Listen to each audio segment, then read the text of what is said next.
আপনাদের মাথা পুরো ঘুরে যাবে এটা জানলে কিভাবে এই গুটকা বা পান মশলা কোম্পানিগুলো সরকার এবং সাধারণ মানুষ দুইজনকে চরম বোকা বানিয়েছে। আচ্ছা, আপনারা কি কখনো ঠান্ডা মাথায় ভেবে দেখছেন 2008 বা 2010 সালের দিকে পাড়ার দোকানে দোকানে যে রাজদরবার বা শিকড় বা পান পরাগের মতো গুটকাগুলো বিক্রি হতো সেগুলো হঠাৎ করে কোথায় আর কিভাবে গায়েব হয়ে গেল? 2010 থেকে 2012 সালের মেডিকেল রিপোর্ট অনুযায়ী ভারতে এক বছরে প্রায় 1 লাখেরও বেশি মানুষের মুখে ক্যান্সার হয়েছিল। আর এই ক্যান্সারের রোগীর সংখ্যা দিনের পর দিন বেড়েই চলছিল।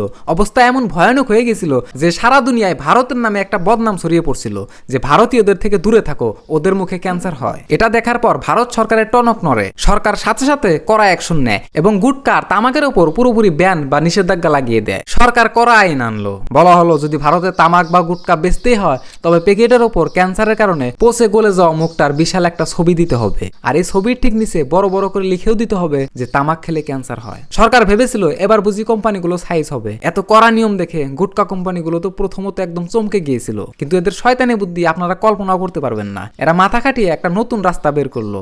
এরা কি করলো? এরা পান মশলাটাকে আলাদা প্যাকেটে ভরলো আর জর্দা বা তামাকটাকে আলাদা প্যাকেটে ভরলো। কিন্তু সরকারও তো চালাক।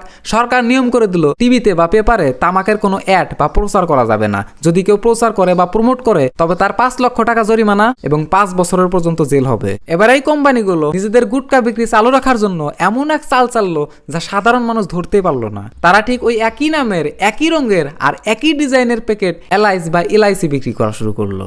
আর আপনাদের সেই বড় বড় হিরোরা অজয় দেবগান, শাহরুখ খান, অক্ষয় কুমার, টাইগার শ্রফ যাদের আপনারা মাথায় তুলে নাচেন, তারাই কোটি কোটি টাকার বিনিময়ে এই হিরোদের দিয়েই এলআইস অ্যাড করানো শুরু করলেন, অর্থাৎ প্রমোট করানো শুরু করলেন। কোম্পানিগুলোর বুদ্ধিটা একবার দেখুন। টিভিতে দেখাইতেছে এলাচ, কিন্তু মানুষ দোকানে গিয়ে ঠিকই ওই কোম্পানির গুটকা আর পান মশলাই কিনতেছে। ভাই, সরকার তো তামাক ব্যান করেছিল আপনাদের জান বাঁচানোর জন্য, কিন্তু আপনাদের ওই ভালোবাসার হিরোরাই টাকার লোভে আপনাদের সেই একই ক্যান্সারের কাদায় ধাক্কা দিয়ে দিল। আপনারা শুনলে অবাক হবেন যে তামাকের ব্যবসা 2011 সালে 20,000 কোটি টাকার ছিল, আজকে সেটা ফুলে ফেপে 70,000 কোটি টাকার বিশাল ব্যবসায় পরিণত হয়েছে। তো বন্ধুরা, এর পিছনে দায়ী কে? দেখুন, আমার সরকার নিয়ে, গুটকা নিয়ে বা গুটকা কোম্পানি নিয়ে বা বড় বড় কোটিপতি হিরোদের নিয়ে কোনো মাথা ব্যথা নেই। আমার মাথা ব্যথা শুধু আপনাদের নিয়ে, সাধারণ মানুষকে নিয়ে। কারণ আপনারা আমার নিজের লোক, গ্রামের সাধারণ মানুষ। আপনারা আপনাদের পরিবারে বা চেনা পরিচিতর মধ্যে যদি কেউ এই গুটকা চিবায় তবে আমার এই কথাটা খুব তেতো লাগলেও এটাই চরম সত্য। শুধু সেই দিনটার অপেক্ষা করুন যেদিন গুটকা চিবাতে চিবাতে তাদের জিবা বা গাল